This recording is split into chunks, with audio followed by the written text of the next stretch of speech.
pasakyti, Sandra, kad arba Vatmariau, kažkasgi gali pasakyti, kad čia jau yra tokia, kaip čia pasakyti, tam tikra išdava ir galbūt netgi yra blogai negyventi, neturėti vilčių į priekį, perspektyvų, planų. Tas gyvenimas čia ir dabar tarsi toksai, galbūt kažkas sakytų, tas Sandros laikinumas tai yra problema, tai yra pasiekmė didelių išgyvenimų, o ne priešingai, kaip pat Sandra dabar sako, kad tai jai tai lengvina jos gyvenimą. Iš tikrųjų, tą, kad dabar sakė Sandra, reikėtų įrašyti ir rodyti vaikams mokyklose, nes tai ir yra ta samprata, kuri daro žmogų laimingu. Tai yra gyvenimas čia ir dabar, jausti meilę, jausti tą gyvenimą ir iš tikrųjų tai ir yra. O kai mes, reiškia, bandom planuotis kažką daryti, tai yra mūsų to vadinamo ego išdava ir, sakykime, kuo mes labiau ryšamės prie to ego, tuo labiau mes bijom mirties, nes mirus miršta kūnas ir miršta ego.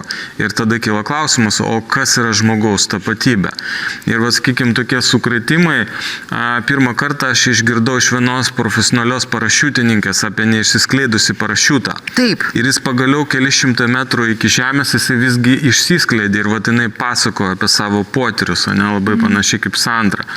Tai toks dalykas supurto žmogų iš esmės. Kas reiškia, kas jis yra? Ar tai yra dvasia žmogaus, ar tai yra tiesiog kūnas ir baimingas protas. Ir tada atsiranda dėkingumas, džiaugsmas už tą, ką turi. Atsiranda supratimas, kad aš galiu kažką duoti daugiau, svarbiau, nei tiesiog gyventi savo, tokie dalykai.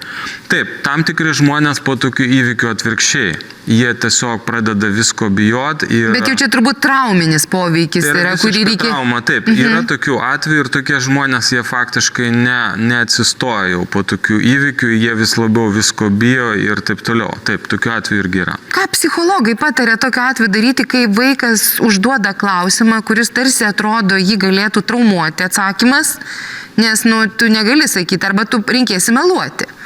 Ir koks vis dėlto teisingas, kokia galėtų būti teisinga reakcija?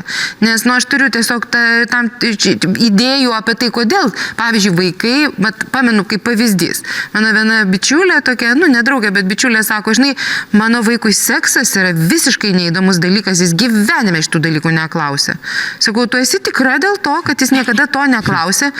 Nes, oi, bet aš negalėčiau kalbėti. Dėl to, kad tu negalėtum kalbėti, nes pirmą kartą jis turbūt kažkuom pasidomėjo, tu išreiškiai visų savo organizmų pasipriešinimą šitai temai, vaikai puikiai supranta, kas mamai sukelia nemalonumą ir ta tema taps tabu.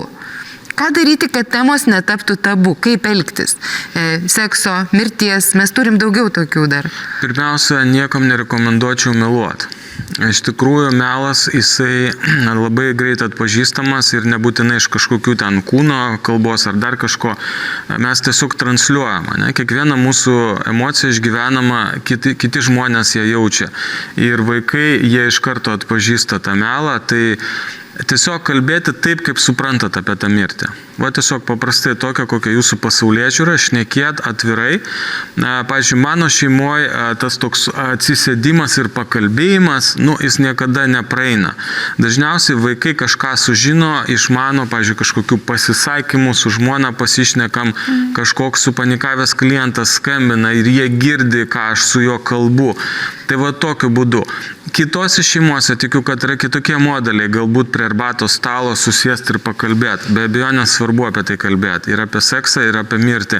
Nereikia to bijoti. Tai yra gyvenimas. Jeigu mes apie tai nešnekam, reiškia mes bijom paties gyvenimo. Ir žodžiu, mes perdodam savo baimę ir nerimą savo vaikams ir jį auginam netgi. Taip. Čia nesenai kaip tik buvo toks įvykis, kai eidami į darbą, dar prieš karantiną čia praėjusi, vaikai, kai dar galėjo eiti į mokyklą ir mažasis sūnus visą laiką atbėgdavo pas mane į darbą, nes pakeliui viskas ir kadangi darbė yra stikliniai tie langai, labai aukšti langai, tai paukščiukas vienas buvo, kad įsitrenkė į tą stiklą ir jisai nukrito, tiesiog žuvo. Taip. Ir vaikas atėjo delnę, persinešė tą paukščiuką, žiūrėk, ką radau.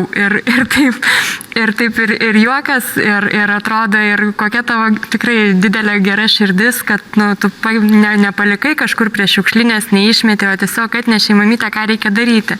Tiesiog tiesiog, sakau, reikia kažkaip, palaidoti turbūt, sakau, nežinau, sakau, ką dabar daro tokiais laikais. Tai jisai nunešė, tiesiog į kamputį padėjo, atrado iš kažkur tai mažą gėlytę tokią visiškai nuvytusią, uždėjo ant jos ir viskas, sako, aš palaidojau.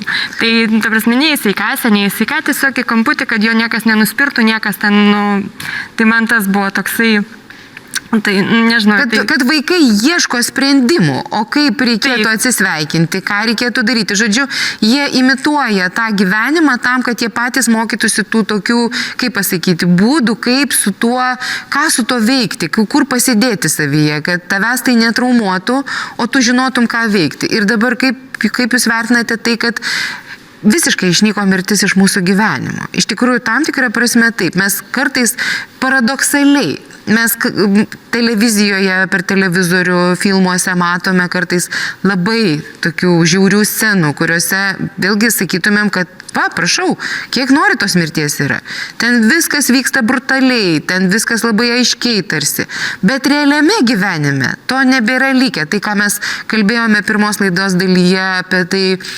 laidos dalyje, kur mes kalbėjome apie tai, kad mirtis buvo šalia.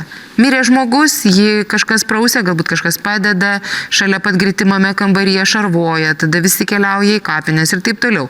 Tai yra vienas dalykas. Vėlgi tie patys gyvūnai, gyvuliai, kurie yra šalia ūkyje, ta mirtis buvo nuolat matoma. Dabar mūsų vaikai greičiausiai, jiems uždavus klausimą, iš kur atsiranda dešrelės, kaip aš čia juokavau, tikrai nepasakytų. Tai kaip tai veikia mūsų požiūrį į tą mirtį, kad mes vis daugiau žmonių, ne tai, kad mažėjančią tvarką, bet vis daugiau žmonių bijo mirties ir bijo šios temos. Mes vengiame to, kas mums kelia diskomfortą. Tai jeigu mirties idėja pati man kelia nemalonius jausmus, tai aš jos ir vengiu. Ir aš jas stumiu nuo savęs. Aš nekalbu apie tai su vaikais, aš galbūt vaikų neimu į senelių laidotuvės, ne? Tai taip yra, sakykime, kuo daugiau žmonių asocijuoja save su tiesiog fiziniu kūnu, tuo, sakykime, ta mirties idėja, jinai stumiama, bet jinai niekur nedingsta. Tai gyva. Jinai yra ir mes anksčiau ar vėliau su ją susiduriam. O tada jau šokas. Ir tada susidūrimas būna labai skausmingas. Taip. Jūs paminėjote apie tą visą, sakykime, atsisveikinimo ceremoniją. Kino pavasarį buvo toks geras japonų filmas Išlydėtojai. Apie, sakykime, kūno paruošimą, apie visą, aš kaip tik vakar pradėjau rodyti savo klientam, reiškia reabilitacijai, apie visą tą pagarbą numirusio žmogaus kūnui. Su kokia pagarba, su kokiu dėmesiu tas kūnas yra artimųjų akivaizdai ruošiamas. Sakyčiau, kad, mes turėtume iš ko pasimokyti. Na jo, ir tai yra iš tikrųjų labai taip, kaip pasakyti, ritualas, kuris yra labai pagarboje. Tai yra žmonės, kurie dirba tą darbą. Aš mačiau šį filmą, kurie dirba tą darbą ir yra labai gerbiami. Ir vis dėlto tai yra tikrai labai svarbu. Sunkus darbas, iš tikrųjų, ir taip ir visa kita, bet būtent ta pagarba ir tas procesas jis susdvasinamas, kad jie mato, kaip reiškia tas kūnas paruošiamas ir uždaromas ir viskas. Ir tai jau yra fizinė pabaiga. Tai ką, ačiū, kad dalyvavote laidoje. Iš tiesų, dabar galvoju, tik tai pradėkit su savo vaikais kalbėti, užduos klausimą, nebėkit į krūmus. Nes tai beveik užtikrintai reiškia, kad vaikas bijos lygiai taip pat, kaip bijojote jūs. Tai dėkui už dalyvavimą, žiūrėkite mūsų sekmadienio vakarais.